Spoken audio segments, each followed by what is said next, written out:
Hello बेटा, आज की वीडियो में देखिए बात करेंगे राउल्ट का नियम। ये चैप्टर 1 बिलियन का जो है बहुत इम्पोर्टेंट पार्ट है और काफ़ी पूछा जाता है। राउल्ट का नियम क्या है और इसकी सीमाएं लिखिए। तो राउल्ट का नियम जो इन्होंने अपना नियम दिया था वो बिलियनों के वाष्प दाब से संबंधित एक नियम दिया था, यानी वाष्प दाब। वाष्प दाब आप जानते ही होंगे, वाष्प दाब क्या है।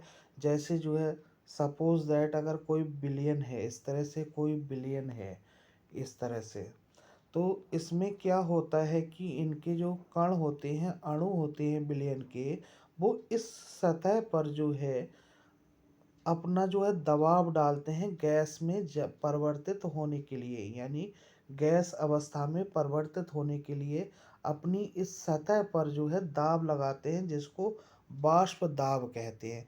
तो इसी से संबंधित इन्होंने एक नियम बनाया था, जो है जो बहुत पूछा जाता है अक्सर। तो राउल्ट का नियम, इस नियम के अनुसार किसी विलयन में विलायक के वाष्प दाब का आपेक्षिक अवनमन। आपेक्षिक अवनमन क्या होता है? जैसे ये पी तो है शुद्ध विलायक का वाष्प दाब। अब जो विलयन है उसके वाष्प दाब में कुछ कमी आ गई है, कुछ जो है डिक्रीजिंग हुआ है। तो इसमें जब डिक्रीजन कितना हुआ है, यानी शुद्ध विलायक में से, वाष्प दाब में से अगर विलयन का वाष्प दाब घटा देंगे तो इसमें कितनी कमी आई है वो निकल के आ जाएगी, बटे शुद्ध विलायक का जो है आपका वाष्प दाब। तो ये आपेक्षिक अवनमन हो गया। ठीक, और ये किसके बराबर होता है? जैसा आप देख रहे हैं, is equal to N upon N, N capital N. तो एन क्या है यहाँ पर, स्मॉल एन क्या है?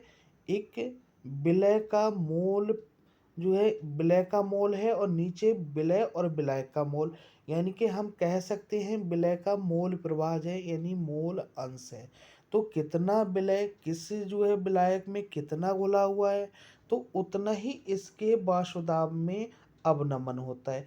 यानी विलय की अगर मात्रा ज़्यादा घुली हुई है तो इसके वाष्प दाब में जो अवनमन होगा वो भी ज़्यादा होगा, यानी कि इसके प्रोपोर्शनल होता है, यानी समानुपाती होता है। जितना जो है इसका मोल प्रभाज बढ़ेगा उतने ही इसमें जो है गिरावट आएगी काय में, वाष्प दाब में। यही राउल्ट का नियम है।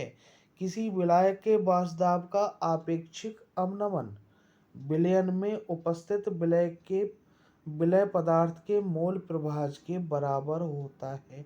और राउल्ट का नियम जो है एक फार्मूले से इस प्रकार इंडिकेट कर देंगे। ठीक, ये तो राउल्ट का नियम क्लियर हो गया। और राउल्ट के नियम की जो है सीमाएं देखते हैं। सीमाएं क्या है, बाउंडेशन क्या है, कहाँ कहाँ ये लागू होता है, कहाँ नहीं होता है। तो पहला पहला पॉइंट है बेटा, ये नियम केवल तनु, यानी तनु किसे कहते हैं? जिसमें विलय की मात्रा कम रहती है, तनु विलयनों पर लागू होता है, केवल सांद्र पे नहीं होता है। ये नियम केवल उन विलयनों पर लागू होता है जिसमें अवाष्पशील अवाष्पशील विलय पदार्थ घुले हों, उन्हीं पर लागू होता है ये। अवाष्पशील पे, ठीक है, अगर वाष्पशील की बात आएगी तो वो जो है उसका अलग नियम है। यहाँ केवल अवाष्पशील वाला नियम है।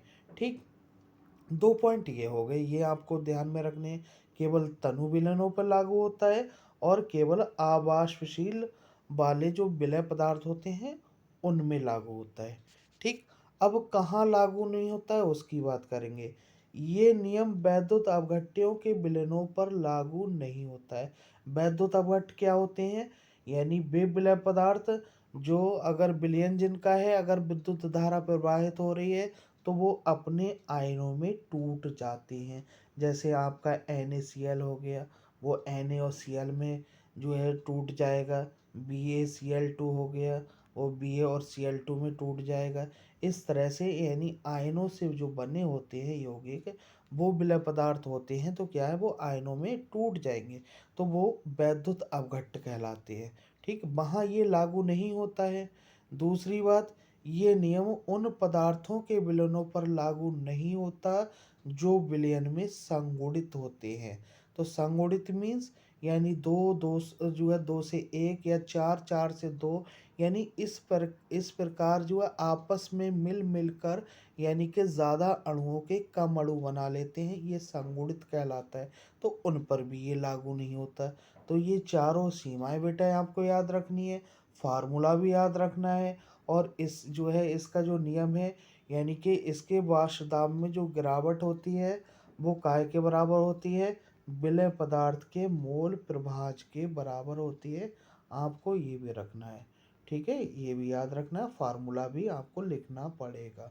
ठीक, ठीक है बेटा, थैंक यू फॉर वॉचिंग।